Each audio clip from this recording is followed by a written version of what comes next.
জল নিয়ে মুখ্যমন্ত্রীকে এবার অভিনব কটাক্ষ বিজেপি সাংসদ রাজু বিস্তের।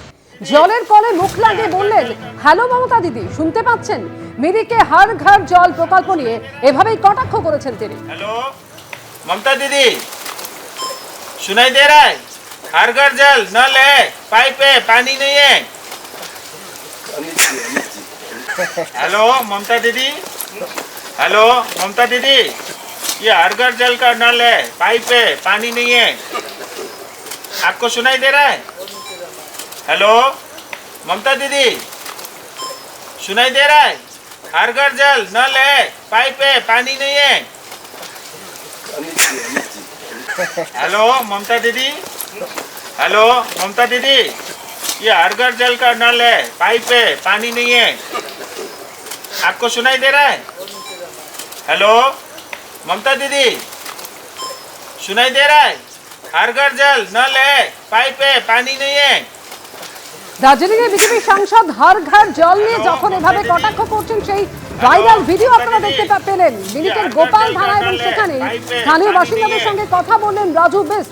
হর ঘর জল প্রকল্পে 8 মাস আগে বসানো কলে জল আসে না এমনই দাবি করছেন সাংসদ। আর এরপরই ওই কলে মুখ লাগিয়ে মুখ্যমন্ত্রীর উদ্দেশ্যে কটাক্ষ বার্তা রাজু বিস্তের। হ্যালো মমতা দিদি, এটা হর ঘর জল প্রকল্পের কল, এই কলে জল আসে না, আপনি কি আমার কথা শুনতে পাচ্ছেন? हर घर जल का नल है, पाइप है, पानी नहीं है। आपको सुनाई दे रहा है? हेलो ममता दीदी, सुनाई दे रहा है? हर घर जल नल है, पाइप है, पानी नहीं है। ग्रामीण क्षेत्र के लिए हर घर जल के लिए पैसा मिला, लेकिन वो 2,500 करोड़ रुपया स्वाह हो गया, यानी वो सारा 2,500 करोड़ रुपया वो बह गया। जनता को 1 रुपए का भी आज तक पानी नहीं मिला और जनता इसको लेकर के आक्रोश है। और इसलिए मैंने उसी टूटी से ममता दीदी से पूछा कि आपका हर घर जल, क्योंकि मैं तमाम चिट्ठी लिख चुका हूँ, चिट्ठी का ममता दीदी की तरफ से, सरकार की तरफ से, प्रशासन की तरफ से कोई उत्तर नहीं आया। রাজু বিস্ত কথা বলছেন, জল নিয়ে তিনি অভিনব কটাক্ষ করলেন। রাজু বিস্ত একেবারে কলের মধ্যে মুখ লাগিয়ে যেভাবে তিনি কটাক্ষ করলেন মুখ্যমন্ত্রীকে, সেই ভিডিও রেখেছি আপনাদের সামনে। हेलो জলের কলে মুখ লাগিয়ে বলছেন, হ্যালো মমতা দিদি, শুনতে পাচ্ছেন?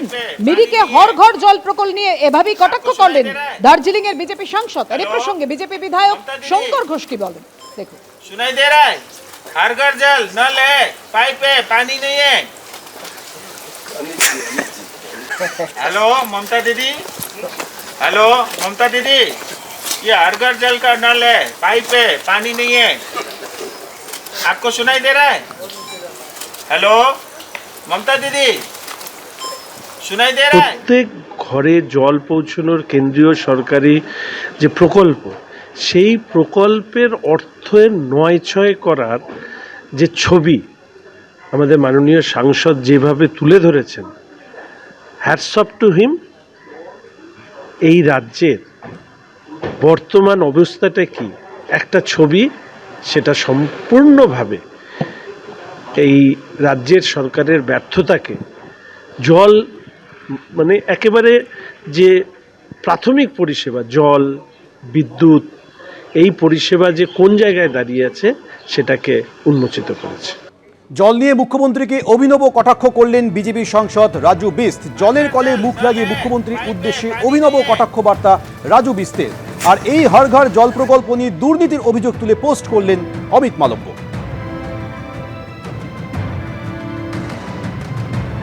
हेलो ममता दीदी, हेलो ममता दीदी, ये हर घर जल का नल है, पाइप है, पानी नहीं है। आपको सुनाई दे रहा है? हेलो ममता दीदी, सुनाई दे रहा है? हर घर जल नल है, पाइप है, पानी नहीं है। লুট অনেক কিছুতেই হচ্ছে, লুট তো হচ্ছে, শাসক দল লুট করছে, রাজ্য সরকারও করছে, কেন্দ্রীয় সরকারও করছে। কেন্দ্রীয় সরকারের পার্টি বা রাজ্য সরকারের পার্টি উভয় পার্টি কিন্তু এটা করছে। এবং লুটটা শুধু পাহাড়ে না, ডুয়ার্স, তেরাই সব জায়গাতে হচ্ছে।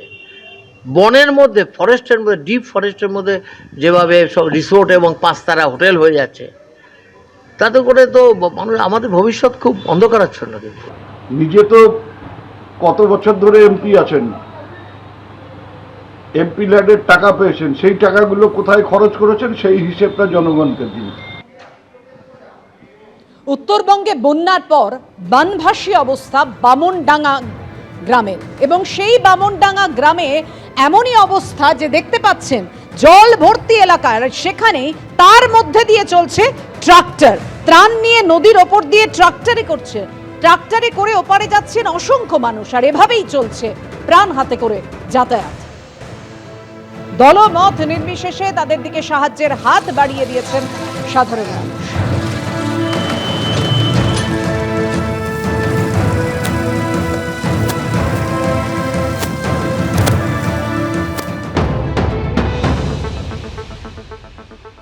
যার যেটুকু সম্বল তাই নিয়ে মানুষের পাশে দাঁড়ানো, কারণ এই মুহূর্তে মানুষ বড় কাঁদছে।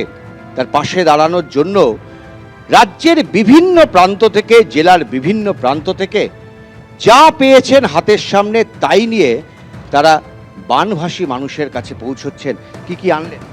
আমরা নিয়ে আসছি ওখানকার জন্য, আমাদের গ্রামের থেকে সবার বাড়ির থেকে সহযোগিতা করছে, সবাই পাঠাইছে। চাল আছে, খাওয়ার জিনিস আছে, বিস্কুট আছে, জল নিয়ে আসছি, ক্যান্ডেল আর সমস্ত কিছু যেটা দরকার হয়। যে এরকম বন্যা হয়েছে, অনেক ক্ষতি হয়েছে, আমরা দেখতে পাচ্ছি মোবাইল মাধ্যমে। আমরা চেষ্টা করলাম আমাদের গ্রাম থেকে এক একটা বাড়ি থেকে জিনিসপত্র দিয়েছে আমাদেরকে, ওগুলো নিয়ে আসছি আমরা ট্র্যাক্টরে করে বাড়ির থেকে আনছি। আমরাও এই গ্রামে এরকমই একটা ভিলেজের বাড়ি মানে থাকার লোক, ওখান থেকে এগুলো জিনিস নিয়ে আসছি। ওখানকার পাড়ার সবাই মিলে ঠিক করেছিলেন এই মানুষদের পাশে দাঁড়াবেন, আর সে কারণেই প্রত্যেকে যে যা পেরেছেন এই ছেলেদের হাতে তুলে দিয়েছেন। এরাই নিয়ে যাচ্ছে খাবার মানুষের জন্য। चावल था, आटा है, गेहूं है, सब्जी है, आलू है, पानी बोतल है और बहुत किस्म का कपड़ा सपड़ा भी है। রাজ্যের সব টোটোকে অস্থায়ী এনরোলমেন্ট নম্বর দিয়ে রেজিস্ট্রেশনের সিদ্ধান্ত নিল পরিবহন দফতর। কিউআর কোড দেওয়া স্টিকার লাগানো হবে সব টোটোর গায়ে। চিহ্নিতকরণের কাজ শেষ হওয়ার পর টোটো চলার রাস্তা বেছে দেওয়া হবে বলে জানিয়েছেন পরিবহন মন্ত্রী স্নেহাশিস চক্রবর্তী। পুলিশ, পরিবহন দফতর এবং ইউনিয়ন মিলে 13ই অক্টোবর থেকে 13ই নভেম্বরের ডেডলাইনের মধ্যে চিহ্নিতকরণ প্রক্রিয়া শেষ করবে বলে জানানো হয়েছে। অনলাইনের পাশাপাশি কিছু সরকারি সহায়তা কেন্দ্র থেকেও করা যাবে প্রক্রিয়াটি। 30শে নভেম্বরের মধ্যে নাম রেজিস্ট্রেশন করানো বাধ্যতামূলক। যারা করবেন না তাদের টোটো রাস্তায় চলতে দেওয়া হবে না বলে জানিয়েছে পরিবহন দফতর। রাজ্য সরকারকে অন্ধকারে রেখে ভবিষ্যতে আর কোনো লোকাল ভেন্ডার বা ম্যানুফ্যাকচারিং কোম্পানি টোটো তৈরি বা বিক্রি করতে পারবে না বলে জানিয়েছেন পরিবহন মন্ত্রী।